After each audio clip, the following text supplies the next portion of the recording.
What's up, Digidestins? This is Kyle D, better known as RideMyAvatar, and today we're going to be taking a look at just basically the meta, a glimpse of the meta, but this one's going to be major events because China had a major 256 player event, and we're going to take a look at all the available tops we can take a look at. They are missing, I think, at least 4 decks. But we'll also take a look at Holy Night Cup, which had 40 players in it. So there, at least we can take some looks at some great size events. So without further ado, let's dive in the video and talk about it.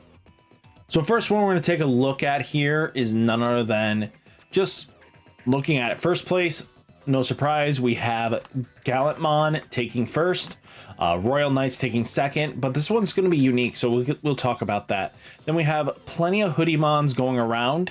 To be honest with you, I wouldn't be surprised if they took up at least half of the top 8 of top 16. So there are 2 lists missing, if I remember correctly. So if we go 1, 2, 3, 1, 2, let's do this right. 1, 2, 3, 4, 5, 6, 7, 8, 9, 10, 11, 12, 13. So we're missing basically 3 lists, which probably were 3 more Hoodie Mons. I think the event had a high Hoodie turnover, so no surprise there. But we also had basically from there, we had 2 Hoodie tops for a 40-man top, and then they only had 1 for K10. They had 36 players, but the 40 top, it was both Hoodie decks. So we're going to take a look at that as well. Again, a lot of people are going to be screaming to ban Hoodie, ban Hoodie, ban Hoodie. I get it.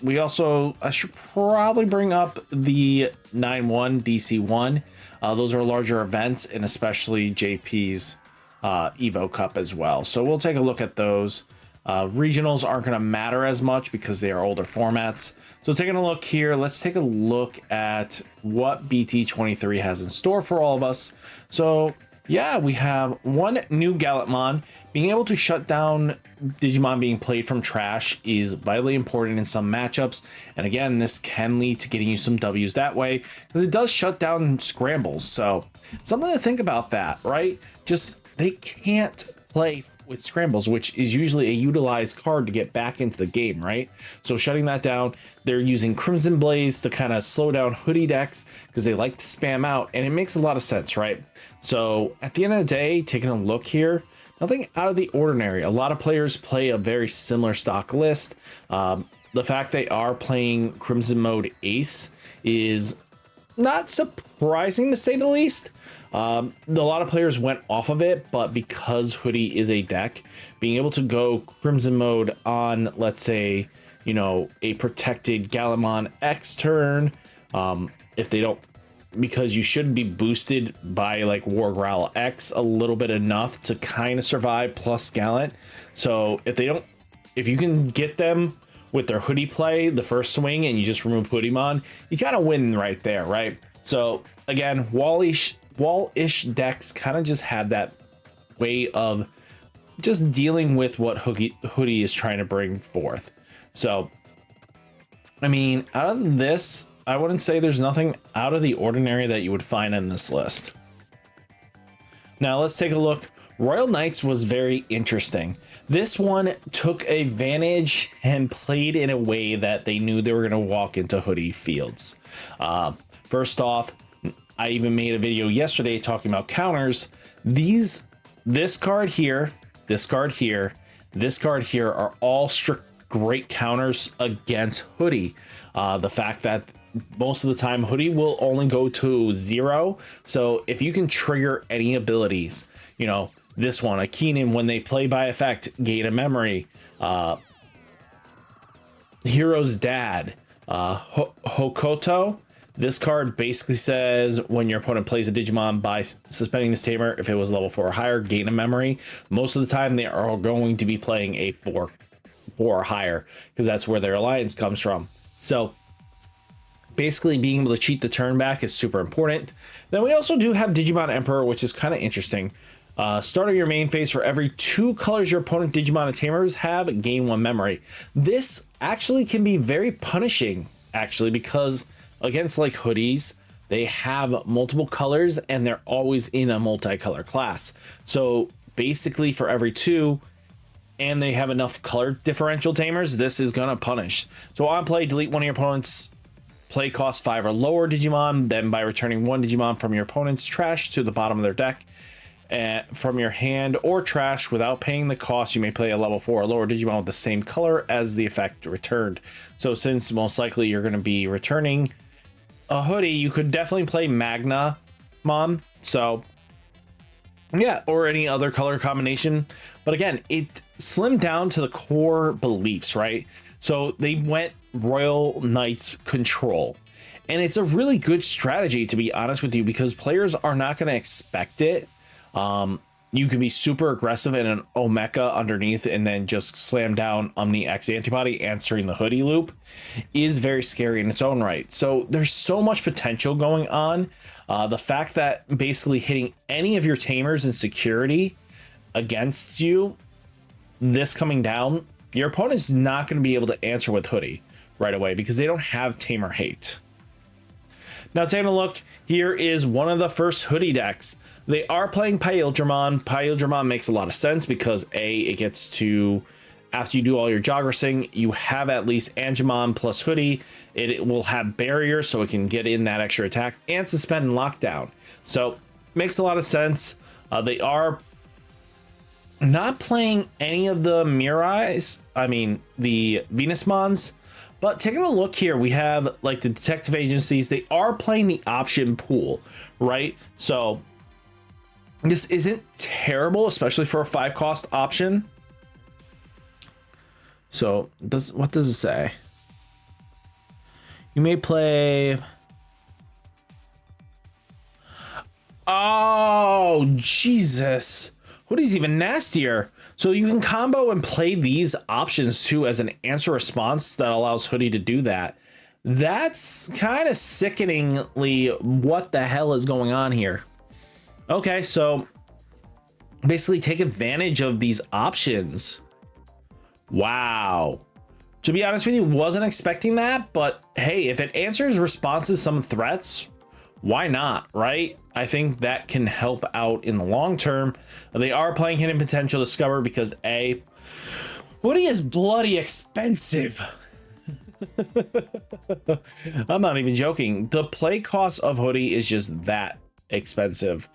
So using a Hidden Potential Discovered, especially on a Digimon that's been sitting on for a term, get into Hoodie.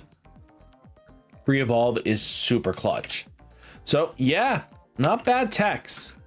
Taking a look, they are playing one Justy Blitzarm, but I love that there's an Ice Barrier tech because this counteracts basically what your opponent is going to be trying to DK you back in the mirror. So yeah, Venusmon's an option, but at least having one Ice Wall could just shut down a Hoodie turn because if it passes back to you, you can just answer response it afterwards. You know, even just having Justimon Blitzarm, just being able to, by trashing one option card in the battle area, delete one of your opponent's Digimon with the lowest play cost. When an option card is in the battle area are trash, unsuspend this Digimon. Then your opponent's Digimon's effects do not affect this Digimon for the turn. Not terrible. I mean, it is Hoodie deck. You kind of just get a good feel what the deck's trying to do here. Now, taking a look here, they are playing one Chimera plus 3 Paildras. No surprise here. This is all just very solid deck building. Consistency engine. Hakura is interesting, but I get it because you want to be on the ones that Digivolve. Sunemon is, is a great option tech as well. Now, taking a look here, we do have Gallant. This one top 8'd, but it plays one Garuda X antibody, which is quite interesting. But the on deletion trash the top opponent's security stack is never terrible. But they did have access to Magenta Memory Boost, which we don't have access to just yet. We should be getting access to that actually this week. So just something to think about. They got it a little bit earlier. So it's vitally important for what they're trying to do, right? So, I mean, it grabs all your targets, especially if you're playing this Gallant. So, yeah, I mean, it's not a bad call being able to grab all your red and purple targets. So, 7 Great Demon Lords. So this is splashing in, you know, 1 Balfa X. They are playing Moon Millenniumon. This is just strictly for the Hoodie matchup, so that you basically return all, you know, all turns when this would leave, you're not caring about it. All when one other Digimon or Tamers are deleted, trash your opponent's top security stack. On play, when Digivolving, one of your opponent trashes cards in their hands, so they have 5 remaining. For every 2 trash this way, gain a memory. Delete one of their Tamers. So later the game goes, this can easily clear out a Hoodie board. And again, they play heavy Tamers, so that leads into it.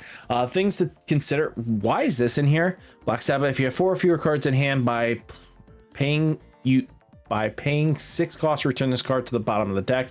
Delete one of your opponent's unsuspended Digimon. And then main trash 1 card in your hand, then delete one of your opponent's. Okay, I kind of see where they're going with it, because it gets rid of the annoying threats that you're dealing with. So for a 2-cost removal option, pretty solid. But yeah, nothing too out of the ordinary. They just put in the new Balfas. We've been seeing Moon for a little bit in the lists, but kind of cool that they're adapting pretty quickly.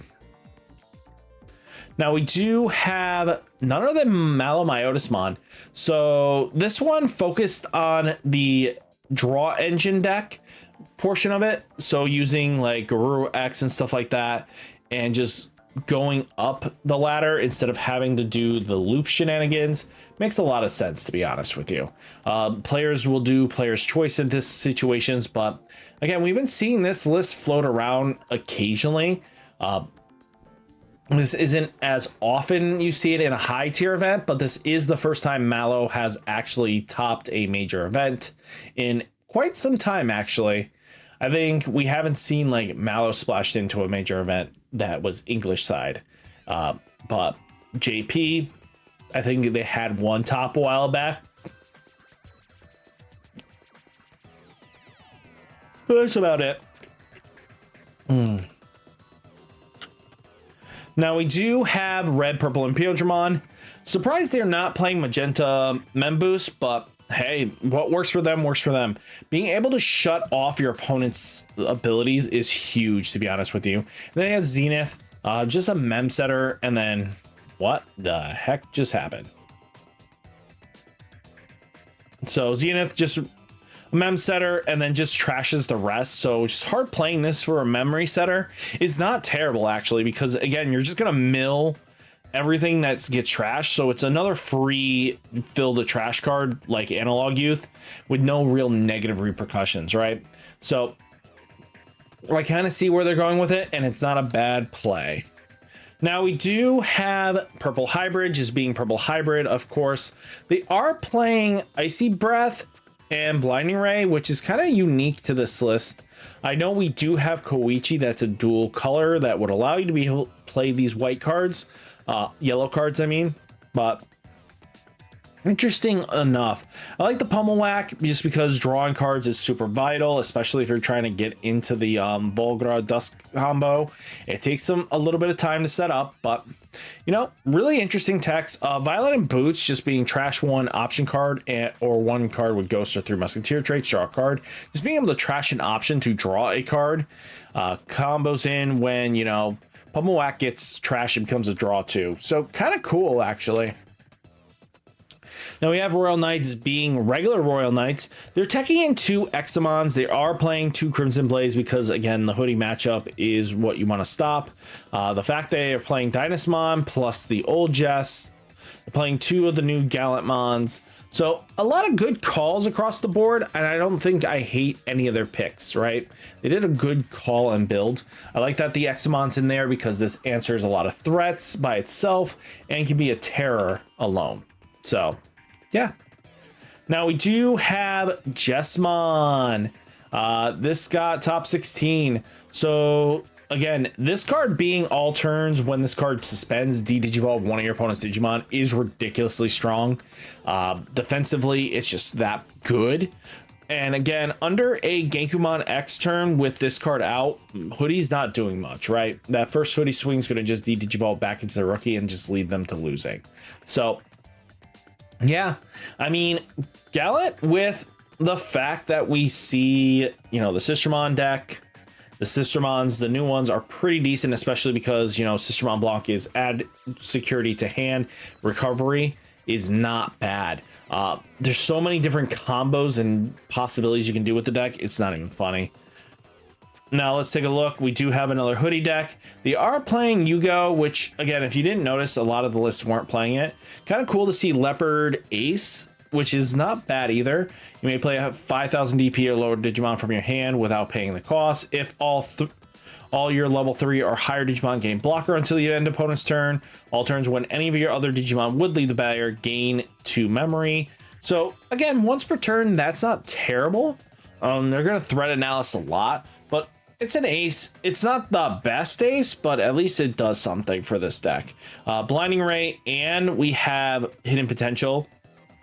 Blinding Ray makes sense because again, you just need that one turn to be able to go to 4, and you should be able to combo off with all your drawing and all your other abilities, right? So it's just super important and clutch there. Another Hoodie deck. This one's first place from the Holy Knight Cup. They're playing 1 Truby Ace, 1 Venusmon, which is not bad techs around the board, right? I mean, Paildramon, just to suspend and just get those 2 attacks in, can just clear security and do a lot of damage. I think, you know, Hidden Potential Discover is like the card pick here. Just something to just watch out for long-term wise. Kind of crazy they went 4, 4, 4, 3. You know, kind of cool though, just to see where people are going. 1 Wormon's not a bad call. Now we do have another one for Thailand, DC1. So they're playing 1 Truby, 2 Venusmons. They're playing 1 Ice Wall, which makes a lot of sense. But all in all, great stuff across the board. Then we do have none other than another Evo Cup.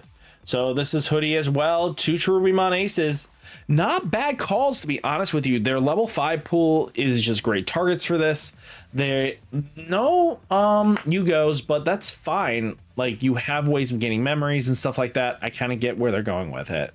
So guys, I definitely think we're going to be in a big cluster of Hoodie decks. Let me know down in the comments what you guys think. Hit that like button, hit that subscribe button, stay safe, stay healthy, and I'll catch you in the next one. Peace.